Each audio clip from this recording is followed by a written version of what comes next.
अच्छा, ये आप लोगों के सामने एक स्पेसिमेन है ऑफ एन आंसर। ठीक है, ये सीएसएस का क्वेश्चन है जो 2017 के अंदर आया था। ठीक है, आप देख सकते हैं एससीओ के रिगार्डिंग ही ये क्वेश्चन है, और ये एक बहुत ही परफेक्ट स्पेसिमेन है about how to go about writing an answer in the CSS exam. इसके अंदर आप देखें, प्रॉपर एक इंट्रोडक्शन आपको मिलेगा, प्रॉपर आपको बॉडी पैराग्राफ्स मिलेंगी और एक प्रॉपर कंक्लूजन मिलेगा। ठीक है, और प्रॉपरली क्वेश्चन को रेलिवेंटली जो है एड्रेस किया गया होगा। आप यहाँ पे देखें कि कोई फैंसी किस्म की अंग्रेजी इस्तेमाल नहीं की गई हुई यहाँ पे, ना ही किसी किस्म के कोई बहुत ही हाई फाई किस्म के जार्गन इस्तेमाल किए गए हुए हैं। The student, the candidate has been extremely relevant in this question. ठीक है, बिल्कुल उसने जो है वो क्वेश्चन को नेल किया है। यहाँ पे जो पूछा गया है एग्जैक्टली वही डिस्कशन हुई। अब आप लोगों को, you people should be using this as a specimen. ठीक है, रेलेवेंसी के तौर पे, पैराग्राफ्स बनाने के तौर पे।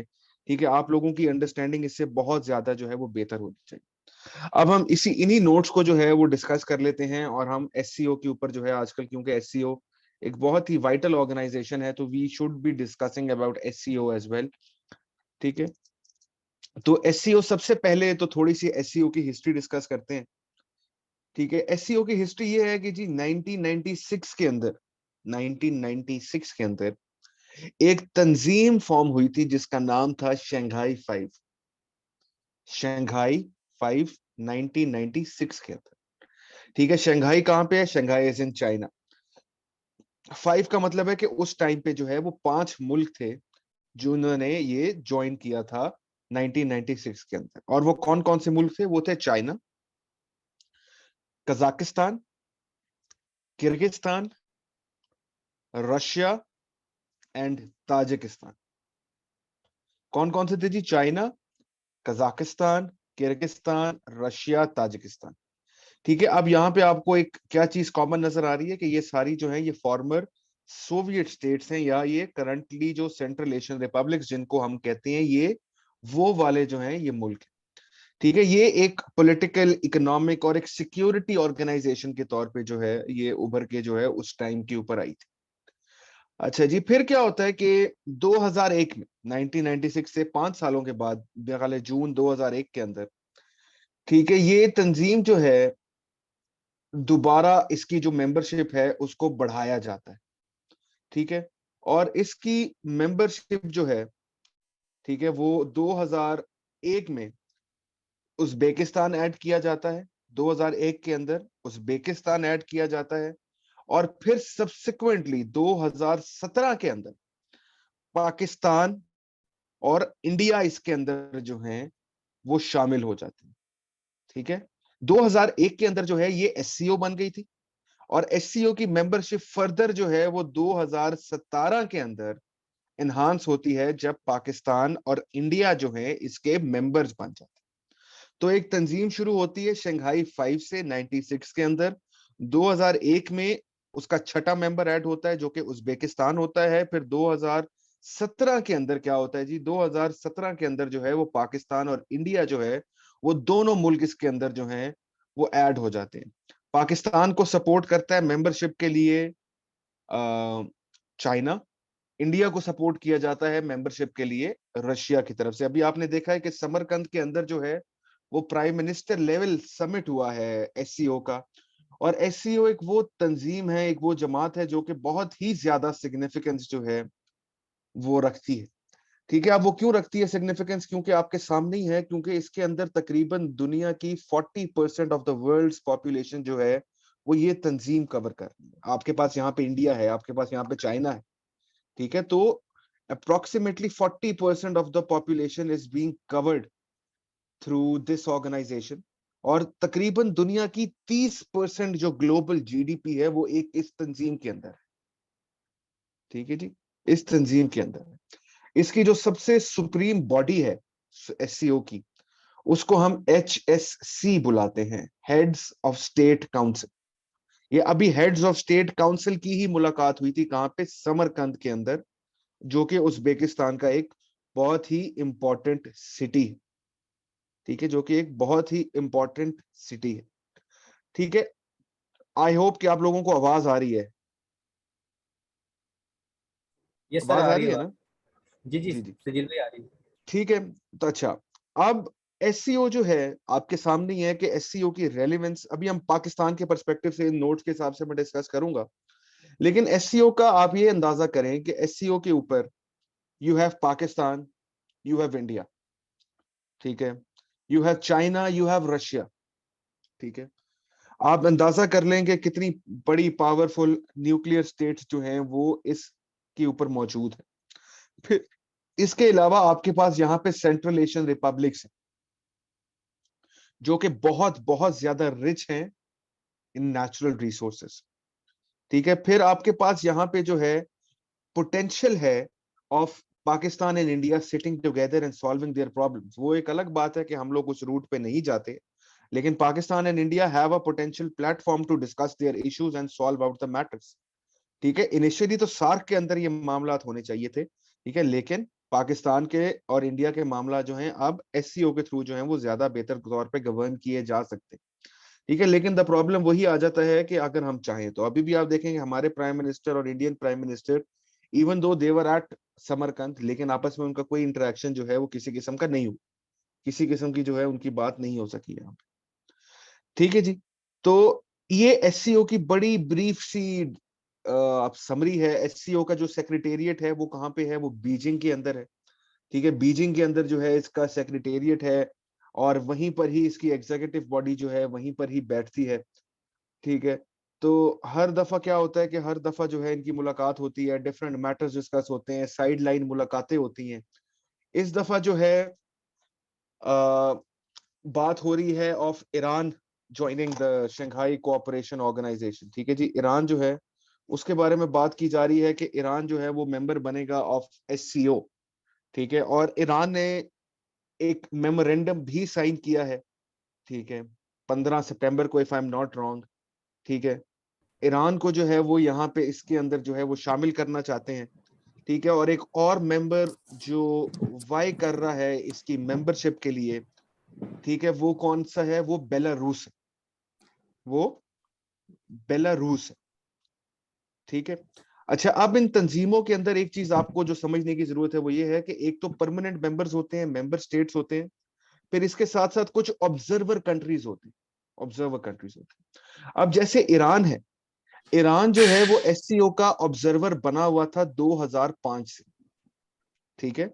2005 से ईरान जो था वो एक ऑब्जर्वर बना हुआ था, और ईरान ने जाके सितंबर 2021 में, यानी कि पिछले साल जो है वो एससीओ ने प्रॉपर प्लान शुरू किया था, जिससे वो चाह रहे थे कि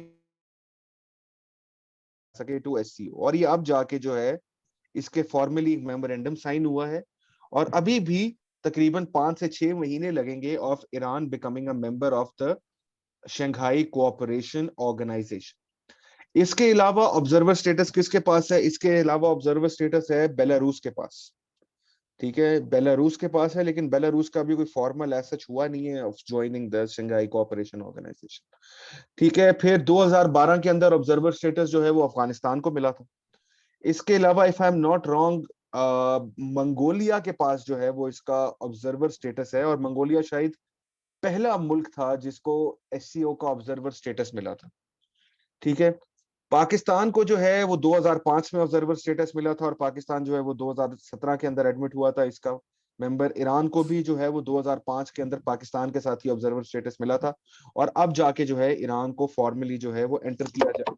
अपॉलॉजीज जी, मैं अपने फोन से ऑनलाइन हूँ, मैं लैपटॉप से नहीं हूँ, तो इस वजह से my phone just keeps on falling down, ठीक है। तो ये है ऑब्जर्वर स्टेटस, और ये होते हैं परमानेंट मेंबर्स। अब ऑर्गेनाइजेशन के इसके अलावा कुछ और भी मेंबर्स होते हैं, ठीक है। एक होते हैं जिनको हम लोग डायलॉग पार्टनर्स बुलाते हैं, ठीक है। डायलॉग पार्टनर्स बुलाते हैं जिनको इनवाइट किया जाता है मुख्तलिफ ममालिक के ऊपर, उनकी एज सच कोई सिग्निफिकेंस नहीं रहती, ठीक है, लेकिन वो फिर भी आप लोग कह लें कि समिट वगैरह जो है वो अटेंड कर सकते हैं। तो ये बड़ी बेसिक बातें हैं on the structure of the Shanghai Cooperation Organisation. Pakistan की फॉरेन पॉलिसी के अंदर 2017 के बाद जब से पाकिस्तान ने शंघाई कोऑपरेशन ऑर्गेनाइजेशन ज्वाइन की, तो पाकिस्तान की फॉरेन पॉलिसी के अंदर एक नया डायमेंशन जो है वो ऐड हो गया, ठीक है। क्योंकि आप देखें कि it was a big thing for Pakistan and India to be sitting on the same podium as China, as Russia, as the Central Asian Republics. ठीक है, एक नई जो रास्ते हैं of cooperation, of economic cooperation, of political cooperation जो है वो खुल जाते हैं जब आप एक ऑर्गेनाइजेशन का मेंबर बनते हैं। और पाकिस्तान की एक बहुत बड़ी डिप्लोमेटिक फतह थी कि वो 2017 के अंदर जो है वो इसके मेंबर बनते हैं एससीओ के, अलोंग विद इंडिया। इंडिया और पाकिस्तान का इकट्ठा जाना इसलिए जरूरी था कि अगर दोनों मुल्क इकट्ठे इस ऑर्गेनाइजेशन में एडमिट ना होते तो जो बैलेंस ऑफ पावर है इस खित्ते का वो खराब हो जाता। या सिर्फ पाकिस्तान अगर एडमिट हो जाता, इंडिया एडमिट ना होता, तब दिक्कत होती। या अगर इंडिया एडमिट हो जाता, पाकिस्तान ना होता, तब डेफिनेटली जो है दोनों तरफ से एतराजात जो है वो उठाए जाते। अब क्योंकि दोनों मुल्क इस ऑर्गेनाइजेशन के ऊपर बैठे हुए हैं तो दोनों मुल्क जो है वो ये फील नहीं करते कि जी हमें जो है वो साइड लाइन किया जा रहा है। ठीक है, तो ईरान की एक इसमें रीसेंट डेवलपमेंट है, लेकिन हमें जो एक और पर्सपेक्टिव से इसको करना है जो कि बहुत ज्यादा इंपॉर्टेंट है, वो है with regards to the significance of the Shanghai Cooperation Organisation for Pakistan. ठीक है जी, अब ये चीज जो है हम डिस्कस करते हैं, ये साथ साथ जो है आप लोगों के साथ ग्रुप पे शेयर भी हो गया है। आप लोगों ने इसको पढ़ना है और आप लोगों ने एक तो इससे ये इम्पेटस लेना है कि हमने क्वेश्चन को आंसर कैसे करना है, और दूसरी चीज आपने ये भी देखना है कि अपने आंसर को अपने स्ट्रक्चर कैसे करें। अब आप सबसे पहले ऊपर जाइए, जरा इंट्रोडक्शन खोलिएगा प्लीज, जरा इंट्रोडक्शन देखें हम। अच्छा, अब सवाल है the significance of SCO for Pakistan. अब just look at the way this introduction is structured. The world has become a global village. Coordination among different countries using regional platforms has become a norm nowadays. Directly hit किया जा रहा है उस पर कि coordination between different countries using regional platform. SCO is a regional platform. अब आगे example आ गई, European Union, SAARC, BRICS and SCO are some of the examples of such regional organisation. Shanghai Cooperation Organization is an organization of 8 countries that aims for cooperation on security, economy, energy and trade. SCO offers a lot of significance and opportunities for Pakistan. अब सिर्फ ये देखें कि ये introduction खत्म कहां पे हो रहा है। SCO offers a lot of significance and opportunities for Pakistan, और अगली आप मेजर हेडिंग देखें क्या है, एग्जैक्टली उसको कनेक्ट किया जा रहा है। सिग्निफिकेंस आप देखें, जो ऊपर मेन सवाल है कि what is the significance of SCO, उसको यहां पे मेंशन किया जा रहा है मेजर हेडिंग के तौर पे, significance of SCO for Pakistan. Exactly इसी तरह ही हम लोग जो है वो मेजर हेडिंग्स देते हैं। अब देखें पहली माइनर हेडिंग क्या है, एक वर्ड नहीं है, प्रॉपर पूरी पूरी जो है वो हेडिंग दी गई हुई है कि SCO offers regional connectivity for Pakistan. SCO offers regional connectivity for Pakistan. ठीक है, अब यहां पे पढ़े, पैराग्राफ देखें, पैराग्राफ का यहां पे साइज देखें और आप अंदर कंटेंट देखिएगा इसके, ये बड़ी लंबी पैराग्राफ नहीं है, very well directed, very well written paragraph. यहां पे बात हो रही है जी, SCO provides great opportunity to Pakistan in terms of regional connectivity. By becoming a member of SCO, it provides access to Central Asia and Russia as well. The regional connectivity can provide Pakistan opportunities to enhance trade, security, economic cooperation with member countries. सादा सा premise बताया है भाई, simple सा रखा है इसको, नहीं खींचा, नहीं फजूल से आर्गुमेंट दिए, लेकिन ये जरूर बताया है कि एससीओ जो है वो हमें रीजनली कनेक्ट कर देगा और हम ट्रेड भी कर सकते हैं और हम बाकी साइडों में बातें कर सकते हैं। अगला देखें जी, SCO offers Pakistan opportunity for enhancing trade. अब देखो जी, SCO has a lot of significance for Pakistan in terms of trade. By using this platform, Pakistan can conclude trade agreements with these countries. Pakistan can export its agricultural products and textiles to SCO members. अब आप देखो वो कह रहा है कि आप FTA कर सकते हो, आप एक्सपोर्ट कर सकते हो, आप इंपोर्ट कर सकते हो, आप इलेक्ट्रॉनिक्स की चीजें मंगवा सकते हो, आप IT बेस्ड चीजें मंगवा सकते हो। ठीक है, आप FTA करके सस्ती चीजें वहां से ले सकते हो। तो this is what an analysis is, पता लग रहा है कि सोचा हुआ है। ठीक है, सिर्फ ऐसे नहीं किया जा रहा कि जो है वो रैंडमली एक चीज लिखी हुई। ट्रेड कैसे एनहांस हो रहा है, ट्रेड एनहांस हो रहा है एक्सपोर्ट से, एग्रीकल्चर एक्सपोर्ट से। ट्रेड कैसे एनहांस हो रहा है, इलेक्ट्रॉनिक इंपोर्ट से। ट्रेड कैसे एनहांस हो रहा है, फ्री ट्रेड एग्रीमेंट करके। तो ये सारी चीजें जो है, this is what you need to learn. ठीक है, कि this is how we need to structure our answer and this is how we need to mention things. अच्छा, अब देखें, SCO provides a lot of significance to Pakistan in the security sphere. अब वो बता रहे हैं कि हम सिक्योरिटी स्फीयर में क्या कर सकते हैं। हम लार्ज स्केल वेपन्स जो हैं वो इम्पोर्ट, यार ये माइक किसका ऑन है, प्लीज बंद कर दो। ठीक है, पाकिस्तान जो है वो SCO प्लेटफॉर्म को, पाकिस्तान जो है वो SCO का प्लेटफॉर्म यूज कर सकता है to import large scale weapons from these countries. ठीक है, हम लार्ज स्केल वेपन्स जो है वो इन मुल्कों से जो है हम इंपोर्ट कर सकते हैं। हम बॉर्डर सर्वेलेंस की टेक्नोलॉजी इंपोर्ट कर सकते हैं। बदले में हम इनको जो हमारा एक्सपीरियंस है दहशतगर्दी के खिलाफ, हम उनसे इनको लेसन्स दे सकते हैं, उनसे हम इनको सबक दे सकते हैं, उनसे हम इनको सिखा सकते हैं। तो कोऑपरेशन सिर्फ वन वे नहीं है, कोऑपरेशन बोथ वेज है।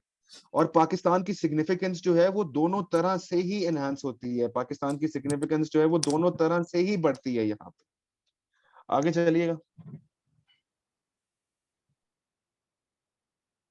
ये आप पढ़ लीजिएगा इसको। ठीक है, ये आपको सारा एग्जैक्टली MI-35 हमने उनसे हेलीकॉप्टर्स लिए, हमने JF-17 के थंडर के जो है वो हमने उनके साथ एग्रीमेंट्स किए। तो this is how you need to structure your answer.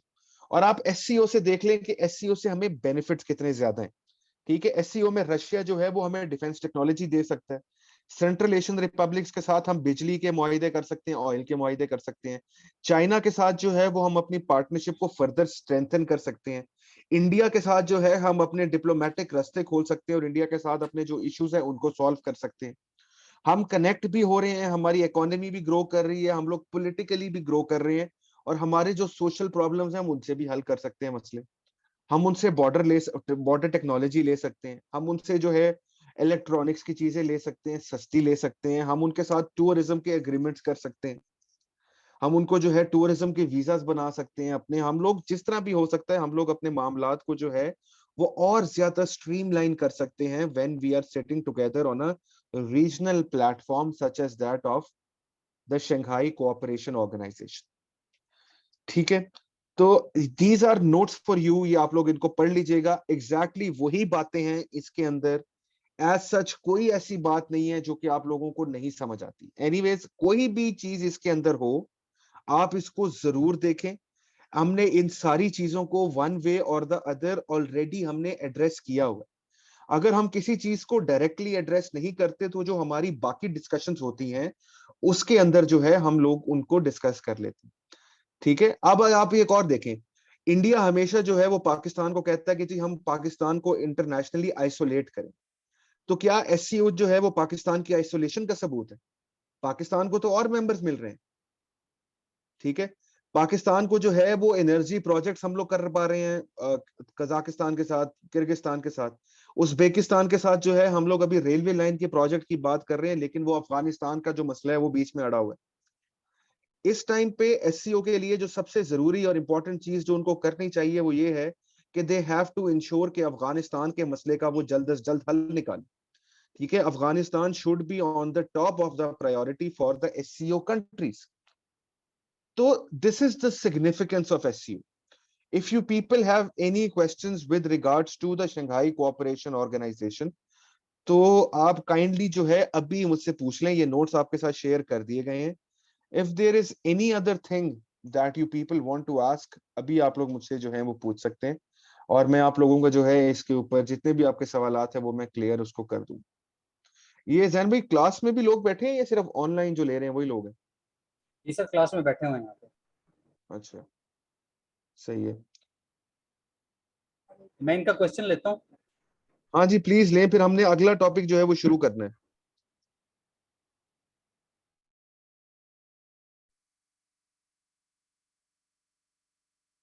Platform पे बायलैटरल इश्यूज को डिस्कस कर सकते हैं, जैसे इंडिया और पाकिस्तान का है, यानी कि वो अलाउ होते हैं इस तरह की ऑर्गेनाइजेशन। देखें द पॉइंट इज कि ये जो ऑर्गेनाइजेशन होती है ना, ये तो होती है मल्टीलैटरल इन नेचर, मल्टीलैटरल होती है, बायलैटरल नहीं होती। लेकिन अब आप ये देखें, जैसे शहबाज शरीफ साहब ने कितनी मुलाकातें की हैं, साइड लाइन मीटिंग्स जिनको हम कहते हैं। ठीक है, व्लादिमीर पुतिन से वो मिले हैं, चाइना वालों के साथ वो मिले हैं, ईरान के साथ वो, और ईरान के लोगों के साथ वो मिले हैं। तो द पॉइंट इज कि जब आपको एक प्लेटफॉर्म मिल जाता है ना इकट्ठे होने का, मिलने का, तो आप साइडलाइन मीटिंग्स के जरिए क्यों नहीं डिस्कस कर सकते? आप जरूर मिल सकते हैं।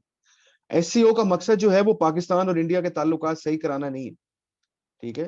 पाकिस्तान और उसके ताल्लुकात सही कराना जो है वो उनका मकसद नहीं है, ठीक है? उनका मकसद सिर्फ ये है कि रीजन को जो है वो किस तरह बेहतर किया जा सके। अब जैसे हेड्स ऑफ स्टेट की अभी मीटिंग हुई है, तो अगर हम लोग वहां पे चाहें वी कुड मीट, ठीक है? जैसे हमने पहले देखा था कि यूसुफ रजा गिलानी साहब की मनमोहन सिंह से मुलाकात हुई थी, ठीक है, उफा के अंदर, ठीक है? वो भी एससीओ की मीटिंग की साइडलाइन थी, ठीक है? इसी तरह 2004 के अंदर परवेज मुशर्रफ की वहां पे मुलाकात हुई थी।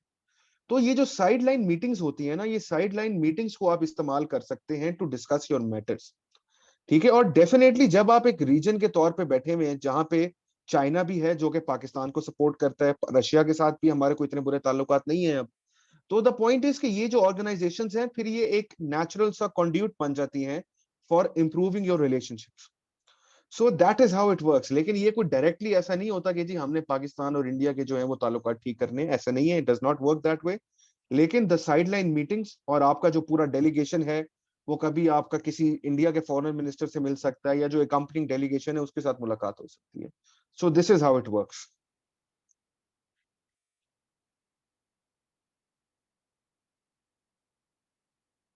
सर एक और क्वेश्चन लेते हैं जी। जी जी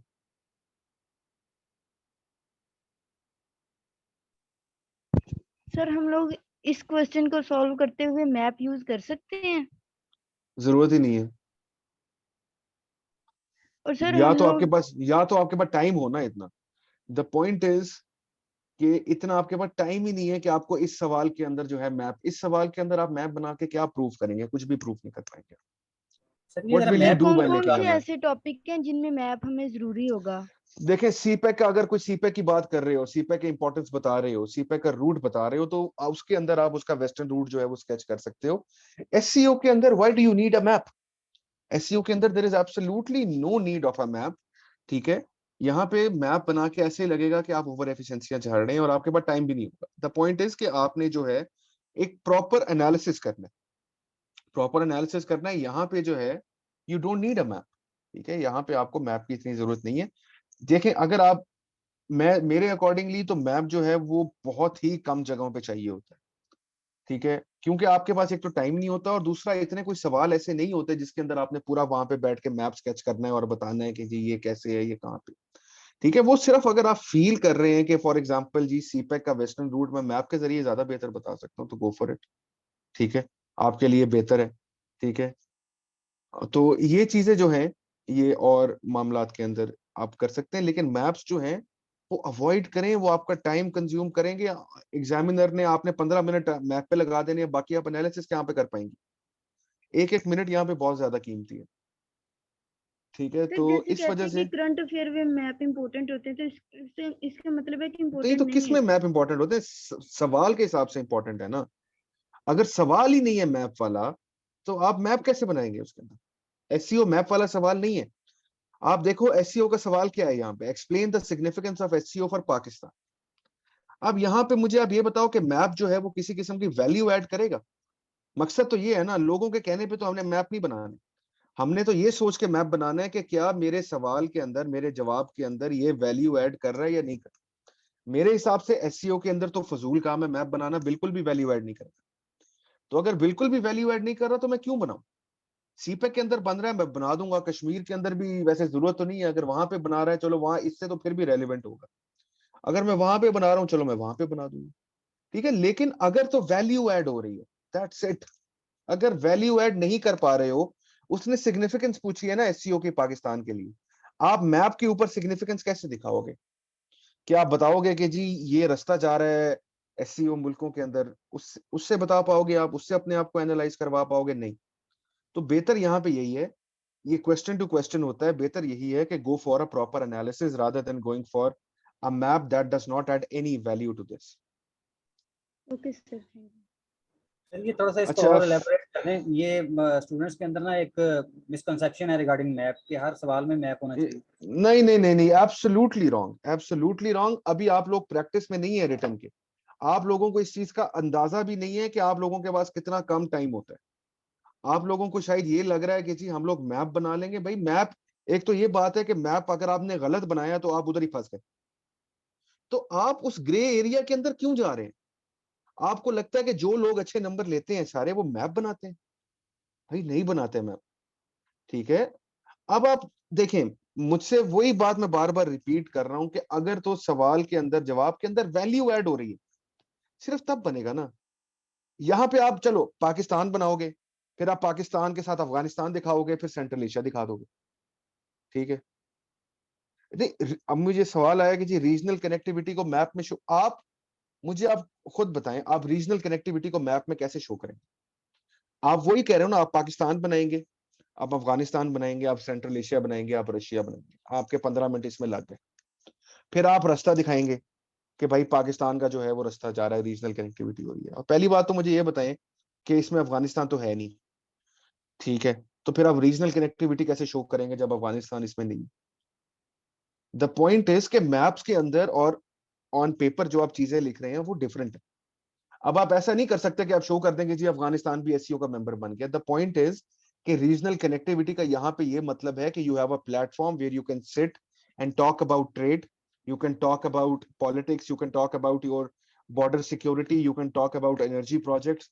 ये मतलब है रीजनल सिक्योरिटी का। रीजनल सिक्योरिटी का मतलब ये नहीं है कि पाकिस्तान से गाड़ी निकाली तो उज्बेकिस्तान चले गए, ये रीजनल सिक्योरिटी का मतलब नहीं।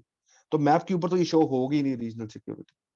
तो मैप्स जो है वो बहुत बड़ा ग्रे एरिया है भाई, मैप्स के अंदर ना जाएं, ठीक है। अपना टाइम वेस्ट करेंगे, एनालिसिस डेवलप करने के ऊपर जो है वो फोकस करें, एनालिसिस डेवलप करने के ऊपर फोकस करें, ठीक है। और एक और सवाल पहले आया था मुझे कि नेटो और एससीओ, देखें नेटो जो है वो एक कलेक्टिव सिक्योरिटी ऑर्गेनाइजेशन है, ठीक है। एक कॉन्सेप्ट है कलेक्टिव सिक्योरिटी का। नेटो के अंदर क्या है कि अगर किसी एक नेटो मेंबर के ऊपर अटैक हो जाता है तो नेटो का जो आर्टिकल 5 है, if I am not wrong, collective security का, वो जो है इन्वोक हो जाता है और सबने मिलकर एक दूसरे को सिक्योर करना है। ऐसा नहीं है यहाँ पे, ठीक है, ऐसा नहीं है यहाँ पे। ये कोई मिलिट्री ऑर्गेनाइजेशन नहीं है। यहाँ पे किसी की फोर्सेस ने आपस में ये नहीं कहा हुआ कि हम एक दूसरे को जो है वो जंग के तौर पे सपोर्ट करेंगे। तो नेटो और इसके अंदर सिमिलैरिटीज नहीं है, ठीक है। नेटो उसका एक अलग मकसद था, ये एक अलग मकसद है इसका।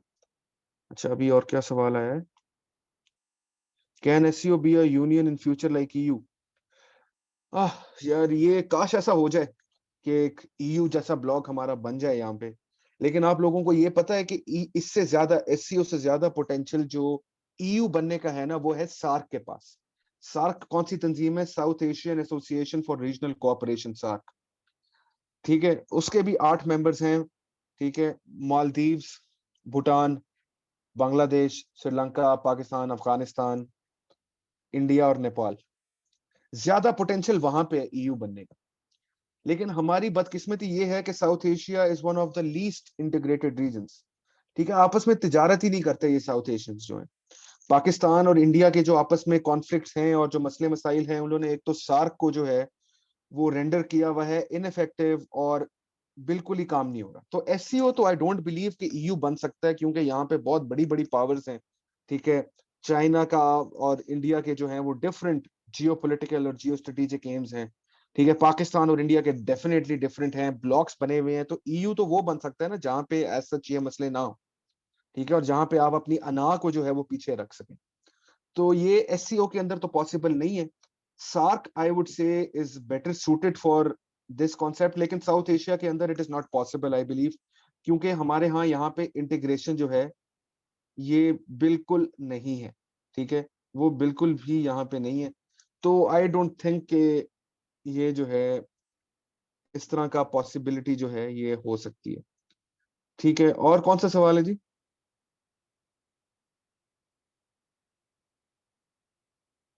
अच्छा, ईरान जो है, ईरान का जो है ना, ईरान का मैं ये कहता हूं कि ईरान की जो एससीओ की मेंबरशिप से जो मेजर टेक अवे है, ठीक है। एक तो अब ये देखें कि ये किस टाइम के ऊपर हो रही है, ठीक है।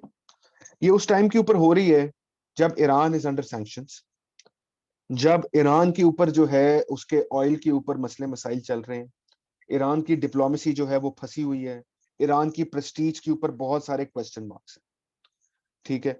तो ये उस टाइम के ऊपर एक ईरान की डिप्लोमेसी के लिए बहुत बड़ा बूस्ट है। ईरान की डिप्लोमेसी के लिए बहुत बड़ा बूस्ट है कि ईरान को जो है वो SCO का जो है वो मेंबर जो है वो बना लिया गया। ठीक है, अब द पॉइंट इज के ईरान की ना, नहीं सैंक्शंस नहीं वेव ऑफ होती, सैंक्शंस नहीं वेव ऑफ होनी ईरान के ऊपर से, वो एक कंप्लीटली डिफरेंट मामला है। जब तक joint comprehensive plan of action JCPO है, जो न्यूक्लियर डील है हमारी, उसके ऊपर कोई फर्दर मूवमेंट नहीं होती, सैंक्शंस नहीं जाती हैं अभी फिलहाल वहां से। मैं वही कह रहा हूँ ना कि एज सच चले, क्योंकि 15-16 सालों से ये तो ये ऑब्जर्वर बने हुए थे। ठीक है, तो ये जो है ये बेहतर हो जाएगा, लेकिन इससे क्या होगा, ईरान के ज्वाइन करने से एक परसेप्शन जो है ना, मुझे लगता है वो वेस्टर्न पावर्स को शायद जाएगी। आप देखें पहले यहाँ पे कौन कौन से मुल्क हैं SCO के अंदर। SCO के अंदर चाइना है, anti US, very big power, Russia, anti US। ठीक है, अब पाकिस्तान जो है वो Pakistan somewhere in the middle ही आपको मिलती है हमेशा।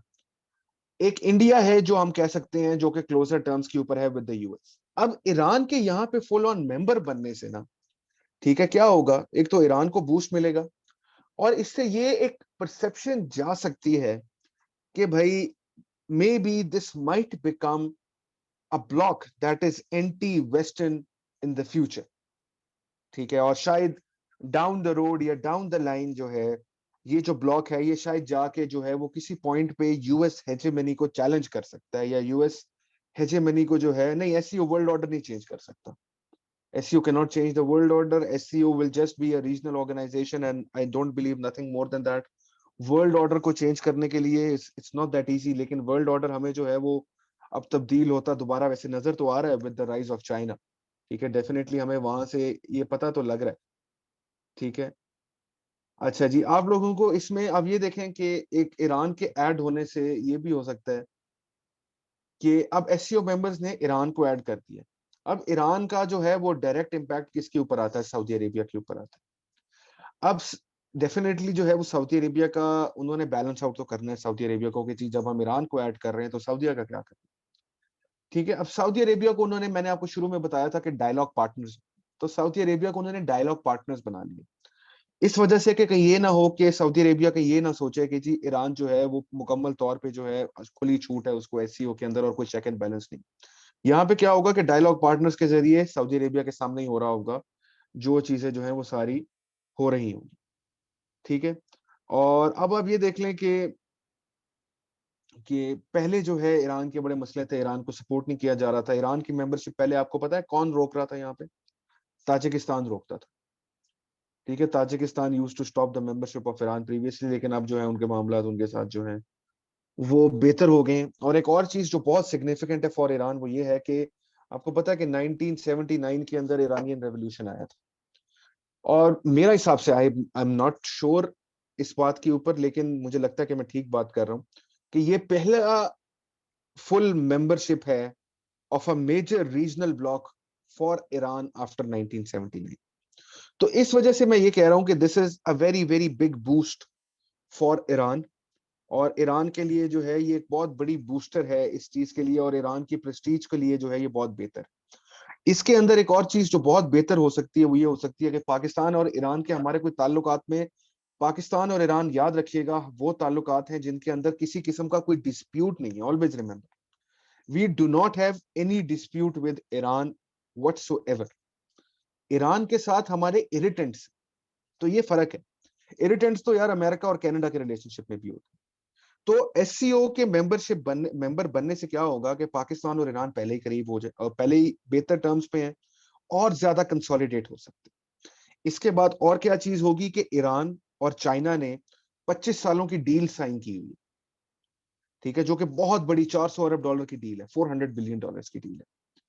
तो अगर ये $400 बिलियन की डील फर्दर SCO की वजह से मटेरियलाइज हो जाती है तो ultimately Pakistan will stand to gain from it, और रीजन जो है वो वेल इंटीग्रेटेड हो सकता है। और हम देख सकते हैं कि ईरान जो है वहां से जो कभी कभी थोड़े से बॉर्डर स्कर्मिशेस होते हैं या जो इश्यूज होते हैं वो हम शायद उसको जो है वो इसमें ब्लॉक कर सकते हैं।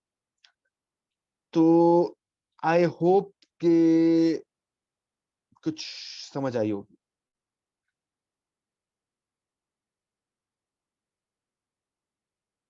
कोई और सवाल है तो मुझे बताएं, पूछें पूछें पूछें पूछें। सर SCO जो है वो पॉलिटिकल, इकोनॉमिक और सिक्योरिटी ऑर्गेनाइजेशन है, जैसे आपने कहा है। इकोनॉमिक और सिक्योरिटी का तो समझ आता है, पॉलिटिकल किस सेंस में है? अच्छा मुझे ये बताएं कि आपको इकोनॉमिक किस सेंस में समझ आता है? अगर आपको पॉलिटिकल में जानना चाह रहा हूँ, अगर आपको पॉलिटिकल समझ नहीं आ रहा तो आपको इकोनॉमिक किस सेंस में समझ आ रहा है? जैसे ट्रेड इनहांस हो सकती है, आपस में ताल्लुकात बेहतर होंगे। देखें, हमेशा याद रखिएगा कि ये सारी चीजें तभी आती हैं जब there is a political understanding या देयर इज अ पॉलिटिकल इस सेंस के अंदर है कि political matters can be brought on the table. ठीक है, पॉलिटिकल इस सेंस के अंदर है कि पॉलिटिकल मामलात जो हैं वो डिस्कस किए जा सकते हैं। फॉर एग्जांपल अफगानिस्तान का इशू डिस्कस किया जा सकता है, या जो आपस के जो रेलिवेंट कंट्रीज के मसले मसाइल हैं जो कि एचसीओ के साथ रेलिवेंट है, उनको डिस्कस किया जा सकता है। इसलिए we call it a political organisation and economic and security organisation as well. तकरीबन हर जो ऑर्गेनाइजेशन होती है वो पॉलिटिकल इन नेचर होती ही होती है। ठीक है, ये आप इसको कह सकते हैं कि ये जियो पॉलिटिकल और एक सिक्योरिटी ऑर्गेनाइजेशन है। ठीक है, जो इकोनॉमिक इंटीग्रेशन तो अचीव करना चाहती है, इकोनॉमिक इंटीग्रेशन तो अचीव करना चाहती है, लेकिन इसका इंफ्रास्ट्रक्चर जो है वो कोई इतना खास डेवलप नहीं हुआ। ठीक है, इतना खास जो है वो डेवलप नहीं हुआ हुआ। तो ये है, और कोई सवाल है तो पूछे। जैसे आपने कहा कि हम लोग डिस्कस कर सकते हैं, ऑब्जर्वर स्टेट्स जो हैं उनके भी इश्यूज डिस्कस कर सकते हैं, जैसे अफगानिस्तान है। नहीं, देखें, देखो बात ये है कि ऑब्जर्वर स्टेटस जब भी मिलता है ना, तो इसका ये मतलब है कि वो जो ऑर्गेनाइजेशन है या वो जो मुल्क है ना, वो करीब आ गया है फॉर द मेंबरशिप। तो डेफिनेटली क्या होता है कि उसके ऊपर मामला जो है उसके डिस्कस किए जाते हैं, बिल्कुल किए जाते हैं। अफगानिस्तान का भी डिस्कस किया गया, इस दफा भी डिस्कस किया गया है, क्योंकि अफगानिस्तान इस रीजन के लिए बहुत बड़ा मसला है ना। अब आप खुद देखें कि अफगानिस्तान पाकिस्तान के ऊपर डायरेक्टली इंपैक्ट करता है। ताजिकिस्तान का वो डायरेक्ट हमसाया है, बिल्कुल करीब है ताजिकिस्तान के। तो द पॉइंट इज कि वो डेफिनेटली डिस्कस किए जाते हैं। ठीक है, ऑब्जर्वर स्टेटस ये प्रॉपर एक ऑर्गेनाइजेशन का स्ट्रक्चर होता है।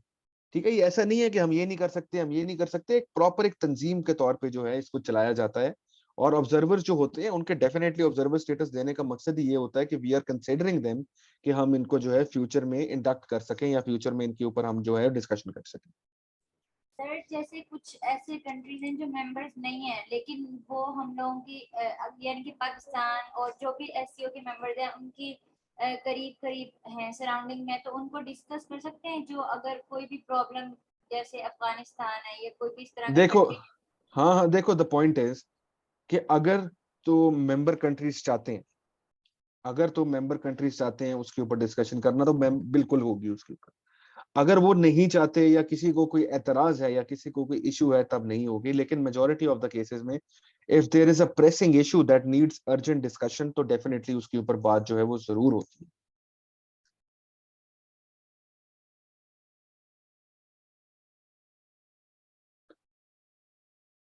अच्छा, अब 10 मिनट हैं, तो साउथ चाइना सी भी शुरू कर लेते हैं। जैन भी जरा साउथ चाइना सी लगाएं,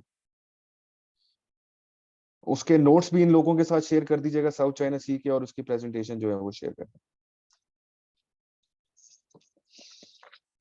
अच्छा, सबसे पहला सवाल मेरा आप लोगों से है, साउथ चाइना सी किधर है?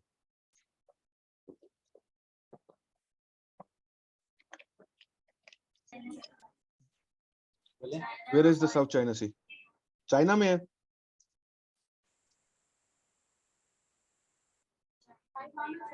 और इंडिया से साइड पर।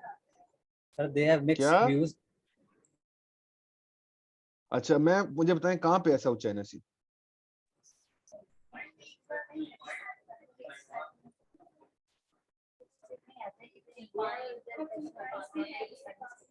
Sir, again they have got अच्छा mixed चलें, views. अच्छा चलें, ठीक है। अच्छा, एक चीज जो आप लोगों को अंडरस्टैंड करनी है ना, वो ये है कि there is an ongoing dispute in the Indian Ocean. ठीक है, there is an ongoing dispute in the Indian Ocean. मैं जैन साहब के साथ एक मैप शेयर करूंगा, वो आप लोगों को भेजेंगे। ठीक है, आप लोग मुझे बता सकते हैं कि इंडियन ओशन में इंपॉर्टेंट पोर्ट्स कौन कौन सी हैं जिनके ऊपर चाइना जो है वो चाहता है, या कौन कौन सी ऐसी पोर्ट्स हैं जो कि कौन कौन से शहर में या कौन कौन सी जगहों के ऊपर बनाई जा रही हैं। फिर जो है I will explain to you कि इंडियन ओशन की क्या रेलेवेंस है, और फिर उसको हम साउथ चाइना सी के साथ लिंक करते हैं। हम्बन टोटा का किसी ने सुना हुआ है? जी सर, जो श्रीलंका में है। जी श्रीलंका में है। वो हम्बनटोटा जो है वो इंडियन ओशन की पोर्ट है। अच्छा जी, उसके अलावा ठीक है, वो बहुत ही स्ट्रेटेजिक पोर्ट है। यहाँ पे आपको वो रिमाइंड करना पड़ेगा, मेरा लेक्चर जो है, जो मैंने आपको मोटिव्स का दिया था ऑफ सीपेक एंड बीआरआई। ठीक है, आई टोल्ड यू कि कितना बड़ा प्रॉब्लम है साउथ चाइना सी, और उसके बाद क्या हो रहा है, उसी की वजह से जो है they are moving towards this CPEC and BRI route. ठीक है, अच्छा अब एक मुल्क है अफ्रीका के अंदर जिसका नाम है जिबूती, जो कि डी से शुरू होता है लेकिन उसको पढ़ा जिबूती जाता है। ठीक है, very very important country on the Indian ocean, very very important country in the Indian ocean and very strategic country. ठीक है, वहां पे किसने बनाई हुई है पोर्ट? चाइना ने। ठीक है, एक चाइना की पॉलिसी है जिसको हम स्ट्रिंग्स ऑफ पर्ल्स कहते हैं। ठीक है, चाइना बेसिकली क्या करना चाहता है, चाइना बेसिकली जो इंपॉर्टेंट शिपिंग ट्रेडिंग रूट्स हैं, ठीक है, वहां पे क्या कर रहा है, वहां पे वो इंश्योर कर रहा है कि उसकी जो है वो पोर्ट्स हों। ठीक है, और वहां से वो जो है ट्रेड उसका किसी किस्म का जो है वो डिसरप्ट ना हो। ठीक है, वो डिसरप्ट नहीं करना चाहता। अब एग्जैक्टली इसी तरह ही ठीक है, एक साउथ चाइना सी है जो कि बहुत बहुत बहुत बड़ा बोन ऑफ कंटेंशन है, और कहा जाता है कि जी हो सकता है कि साउथ चाइना सी जो है वो अगली पोटेंशियल जंग का जगह हो। ठीक है, यहाँ पे पोटेंशियली जो है वो नेक्स्ट वॉर जो है वो फाइट की जाए इन द साउथ चाइना सी। अब साउथ चाइना सी जो है, यहाँ पे बेसिकली इशू क्या, एक एग्जिस्टिंग सुपर पावर है, एक rising super power. Existing super power USA है, राइजिंग सुपर पावर चाइना। और एक ग्रीक फिलोसोफर जो थे थ्यूसिडिडीज या थ्यूसिडाइड्स जैसे भी उनको पुकारा जाता है, उन्होंने कहा था कि जी जब इस तरह का होता है कि एक एस्टैब्लिश सुपर पावर हो और एक राइजिंग सुपर पावर हो, तो उनके दरमियान जो क्लैश होता है वो होके रहता है। क्लैश जो है वो इनएविटेबल होता है। Clash is inevitable. इनएविटेबल का मतलब है कि होके ही रहता है। और वो हिस्टोरिकल एग्जांपल्स देते हैं एथेंस और स्पार्टा, कि Athens was an established super power, Sparta was a rising super power, और आपस में उनका कॉन्फ्लिक्ट होता है बार बार। तो इसी वजह से क्या है कि इसी वजह से जब हम थ्यूसिडाइड्स ट्रैप को देखते हैं तो हमें नजर आता है कि थ्यूसिडाइड्स ट्रैप की वजह से कहां कहां पे क्या क्या मसले मसाइल नहीं हो रहे, और थ्यूसिडाइड्स ट्रैप जो है वही हमें नजर आ रहा है प्ले आउट करता हुआ in the South China Sea. आगे चलिएगा। अच्छा जी, साउथ चाइना सी। ठीक है, South China Sea is a part of the Pacific Ocean, जो कि बिल्कुल करीब लगता है to the Indian Ocean politics. ठीक है, यहाँ पे जो सबसे ज्यादा जरूरी जरूरी जरूरी जगह है वो क्या है? Malacca straight. सबसे ज्यादा जरूरी जो है वो है द मलाक्का स्ट्रेट। ठीक है, कितना एरिया है इसका? 3.5 मिलियन स्क्वायर किलोमीटर्स। और इसके बॉर्डरिंग कंट्रीज कौन कौन से हैं? China, Taiwan, Philippines, Malaysia, Brunei, Indonesia, Singapore, Vietnam. Bordering countries जो है वो जरूरी हैं क्योंकि तभी हमें इसको समझना। इसके ऊपर कोई तकरीबन 250 स्मॉल आइलैंड्स हैं, और मेन आइलैंड्स कौन से हैं ये आपके सामने जो लिखे हुए हैं, स्पार्टली, पैरासल, स्कैरब्रो। ऊपर वाले दो जो हैं वो सबसे ज्यादा जरूरी है, स्प्रैटली और पैरासल आइलैंड्स जो है, ये दोनों जो है ये सबसे ज्यादा जरूरी है। ठीक है, अब इसकी रिचनेस देखें आप साउथ चाइना सी की। 11 billion, 11 Arab barrels of oil, 11 billion barrels of oil, 190 trillion cubic feet of natural gas, 190 trillion cubic feet of natural gas, 10% of the world's fisheries, 10% of the world's fisheries. अच्छा, अब ये आपके सामने नक्शा है जी। ठीक है, ये नक्शा है साउथ चाइना सी का। अब इसको गौर से देखें। सबसे पहले तो इसके हमसाए देखें। हमसायों में आपको सबसे ऊपर कौन नजर आ रहा है? आपको नजर आ रहा है चाइना। ठीक है, फिर चाइना के साथ आपको नजर आ रहा है ताइवान। ताइवान के साथ आपको नजर आ रहा है फिलीपींस, ब्रुनाई, नीचे मलेशिया, ठीक है, इंडोनेशिया, सिंगापुर, और उस साइड के ऊपर जो है वो है वियतनाम। अच्छा, अब यहाँ पे इस मैप के अंदर जो गौरतलब चीज है वो है जो अंदर इसके रेड लाइन बनी हुई, ठीक है, दिस रेड लाइन, इस रेड लाइन का नाम है 9 डैश लाइन, 9 डैश लाइन, ठीक है, इसको याद रखिएगा, हम इसको आगे जो है हमने डिस्कशन करना है। और आप एक चीज देखें कि ये जो 9 डैश लाइन है, इसने तकरीबन पूरी की पूरी साउथ चाइना सी को जो है वो इनकैप्सुलेट किया, तकरीबन पूरी साउथ चाइना सी को जो है वो इनकैप्सुलेट किया, वैसे ही है ना, तकरीबन मेजॉरिटी ऑफ द हिस्सा जो है वो इस 9 डैश लाइन के अंदर आया, ठीक है जी। तो अब चाइना जो है वो कहता है कि जी साउथ चाइना सी जो है वो हमारी है, ठीक है, साउथ चाइना सी हमारी है, क्योंकि हम वो चाइना जो है वो कई 100 साल पुराना जो है वो नक्शा निकालता है, और उस हिसाब से चाइना जो है वो फिर 9 डैश लाइन को खींचता है, 9 डैश लाइन को जो है वो खींचता है, और कहता है कि जी उस हिसाब से, पुराने हिस्ट्री के नक्शे के हिसाब से, साउथ चाइना सी के अंदर ये जो 9 डैश लाइन बनी हुई है ना, ये सारा हमारा एरिया है, और हम यहाँ पे जो मर्जी करें, हम यहाँ पे एक्सट्रैक्शन करें, हम यहाँ पे आइलैंड्स बनाएं, हम यहाँ पे पोर्ट्स बनाएं, हम यहाँ पे जो है नेविगेशन करें, whatsoever that we do is our right and is our own prerogative, ठीक है। लेकिन जो बाकी हमसाए हैं वो इसको डिस्प्यूट करते हैं। हमसायों के अंदर ताइवान का डिस्प्यूट है, वियतनाम का डिस्प्यूट है, मलेशिया का डिस्प्यूट है, फिलीपींस का डिस्प्यूट है, और ठीक है, आगे चलिएगा। अब इसके अंदर जो एक बहुत ही इंपॉर्टेंट कॉन्सेप्ट है ना, वो है इंटरनेशनल लॉ ऑफ सीज वाला।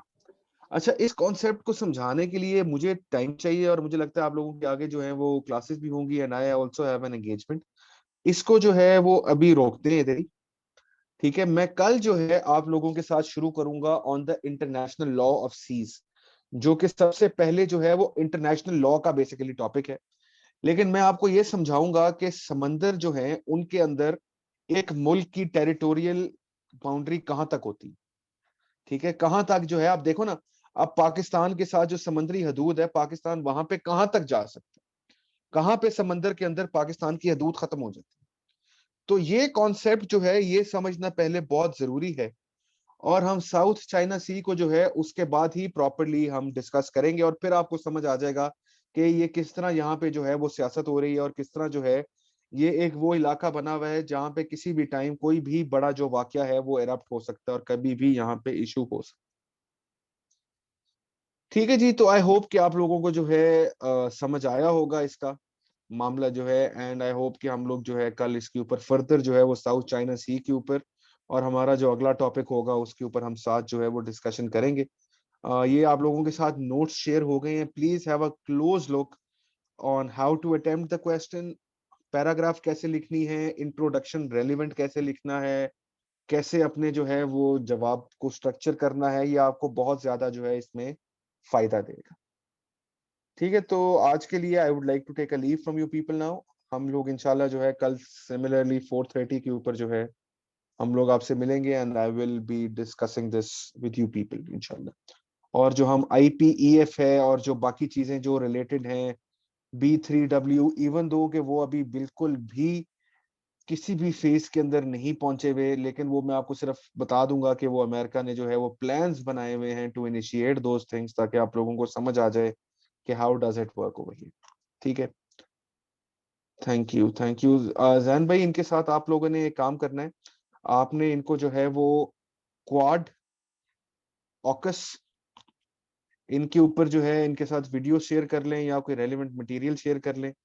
तो आई होप कि आप लोग जो है वो क्वाड, ऑकस ये पढ़ के आएंगे, और फिर हम जो है इसको फर्दर डिस्कस करेंगे कि आप लोगों ने अगर क्वाड और ऑकस पहले पढ़ा होगा तो आप लोगों को जो है वो ज्यादा बेहतर समझ आ जाएगी कि क्वाड क्या है और ऑकस क्या है। ठीक है, क्वाड, ऑकस, और एक वो भी कर दीजिएगा, एक अलायंस है इंटेलिजेंस का 5 आइज के नाम से, 5 आइज के नाम से, वो भी शेयर कर दीजिएगा। ठीक है। और रिसेंटली अभी एक मिडिल ईस्ट का भी क्वाड बना है, उसको हम लोग जो है वो I2U2 कहते हैं, Israel, India, United Arab Emirates, USA, वो भी शेयर करिएगा, ताकि फिर हम जो है कल एक ओवरऑल एक अच्छी डिस्कशन इसके ऊपर जो है वो कर लेंगे। ठीक है जी, I'll see you people tomorrow इंशाल्लाह। Thank you.